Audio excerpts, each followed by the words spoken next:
नमस्कार साथियों, जय हिंद। इस क्वेश्चन का हमने आंसर कहा था पिछले वीडियो में कि कमेंट कीजिए। जिसको भी नहीं आया समझ लीजिए, रेलवे ग्रुप डी 2022 में आया, चाहे रेलवे का एग्जाम हो, सीजीएल सीएचएसएल, जहां एडवांस आती है, ज्योमेट्री से क्वेश्चन वहां बनते हैं। यानी ज्योमेट्री एक मोस्ट इंपॉर्टेंट आपका टॉपिक रहने वाला है। अब जैसे यहाँ पर कहा है उसने एम और एन दो समांतर रेखाएं, समांतर रेखाएं जानते हो जिनके बीच में अंतर समान हो। एक को एम मान लीजिए मेरे भाई, एक को एन।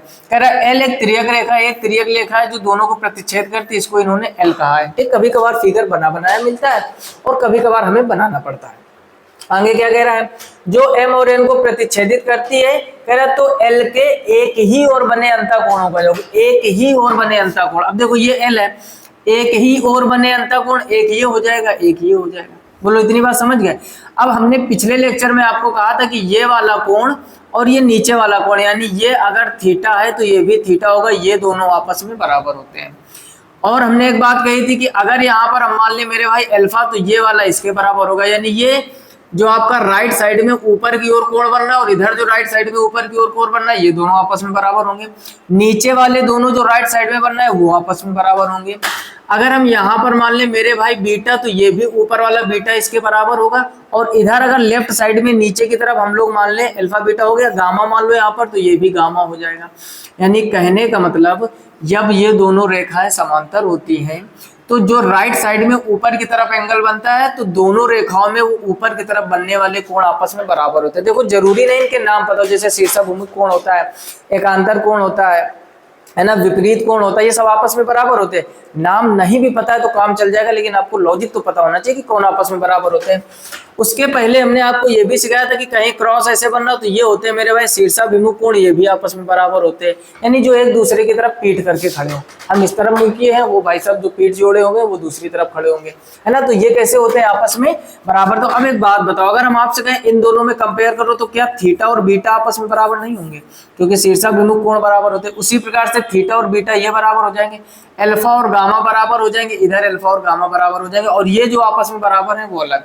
लेकिन हमारा क्वेश्चन कुछ अलग है, कह रहा है एक ही और बने अंतःकोण। तो एक ही और बने अंतःकोण मतलब ये दोनों अंतःकोण आप ले सकते हो। यानी कहने का मतलब उन्होंने कहा थीटा और अल्फा का योग क्या होगा।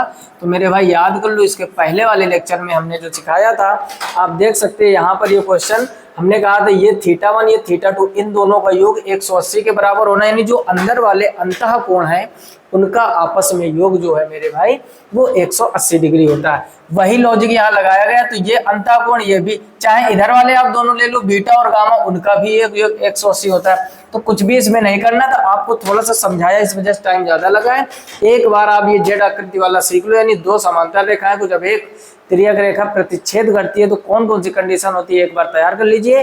और यहाँ से क्वेश्चन चाहे रेलवे का एग्जाम हो या आने वाला जो आप अभी 26 में सीजीएल और सीएचएसएल देने वाले हैं उनके लिए भी बहुत ही इंपॉर्टेंट रहने वाले हैं। अगला प्रश्न समझते हैं मेरे भाई, इसी टाइप से कुछ है, इसको भी समझते हैं और करने का प्रयास करते। कह रहे हैं यदि दो समांतर रेखाओं को प्रतिच्छेदित करने वाली तिर्यक रेखा, सबसे पहले दो समांतर रेखाएं बना लो, है ना। समांतर रेखाओं से रिलेटेड जो आपका कॉन्सेप्ट है ना, जो आपका कॉन्सेप्ट है उसका पूरा डिटेल से वर्णन किया जा रहा है। दो समांतर रेखाएं को एक प्रतिच्छेद, मान लो ये एम है मेरे भाई, ये एन है, प्रतिच्छेद करने वाली एल है, जैसा अभी था। अब कह रहा है एक ही तरफ के दो अंतःकोणों का अनुपात 2 और 3 है। यानी एक ही तरफ दो अंतःकोण, या तो मेरे भाई ये दोनों ले लो और या फिर आप इस साइड में ये दोनों ले लो। ये एक ही तरफ के अंतःकोण है, इनका जो अनुपात है वो 2-3 है। यानी ये 2 है तो ये 3, या ऊपर 2 रख सकते हैं, नीचे 3। अच्छा, एग्जैक्ट एंगल मानने के लिए हम लोग x का मल्टीप्लाई करा दें। जब भी मेरे भाई रेशियो दिया जाए उसमें x y z किसी एक का मल्टीप्लाई करा दो तो वो एग्जैक्ट एंगल का काम करते हैं। अभी जस्ट पिछले क्वेश्चन में हमने आपको बताया कि इसका और इसका योग 180 होता है। तो बस 2x और 3x बराबर क्या कर सकते हैं 180। तो ये हो जाएगा 5x बराबर मेरे भाई 180। 5 से इसको जब काट दोगे तो x इक्वल कितना आ जाएगा, 5 3 15, 3 बचा और 5 6 30, x का मान आ गया 36। अब आपसे x नहीं पूछा है, ध्यान से पढ़ो। कह रहा है तो दोनों कोणों में से बड़ा कोण ज्ञात कीजिए। अच्छा, हमने आपसे कहा 2x और 3x में बड़ा कोण कौन है, तो आपका जवाब आएगा मेरे भाई 3x।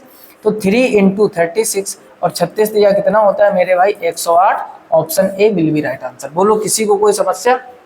इस तरीके से अगर आपको इसकी प्रॉपर्टी पता है तो आप बहुत ही आसानी से ऐसे क्वेश्चन कर पाओगे।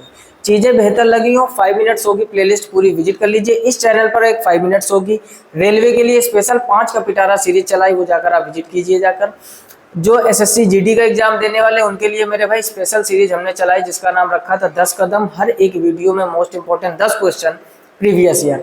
इसी तरीके कोई भी जो आपका एग्जाम लेटेस्ट में होता है उसको टारगेट कर सारे प्रीवियस ईयर क्वेश्चन एकदम फ्री में मेहनत कर प्रयास करते हैं आपको पढ़ाने का। कोई पैकेज का कोई पैसे का लफड़ा नहीं मेरे भाई, फ्री में यूट्यूब पर ऐसे ही मेहनत करेंगे। बशर्ते आप इसी तरीके प्यार और सपोर्ट बनाए रखिए। वीडियो अच्छा लगा हो वीडियो को लाइक करके कमेंट बॉक्स में कमेंट कीजिए कौन सा चैप्टर आपका सबसे ज़्यादा वीक है, किस चैप्टर के ऐसे छोटे छोटे शॉर्ट वीडियो आपको जो मैथ को मजबूत करेंगे जो हम आपको जरूर प्रोवाइड कराएंगे। और ज़्यादा से ज़्यादा मेरे भाई मित्रों में शेयर कीजिएगा ताकि उन तक ये जानकारी पहुँच सके। फिलहाल मैं इस वीडियो में इतना ही। चैनल पर पहली बार आया हूँ तो सब्सक्राइब करके नोटिफिकेशन बिल को ऑल पर सेलेक्ट करके जाइए ताकि हर एक वीडियो की नोटिफिकेशन सबसे पहले आप तक पहुंचे। मिलते हैं नेक्स्ट वीडियो में, तब तक के लिए जय हिंद।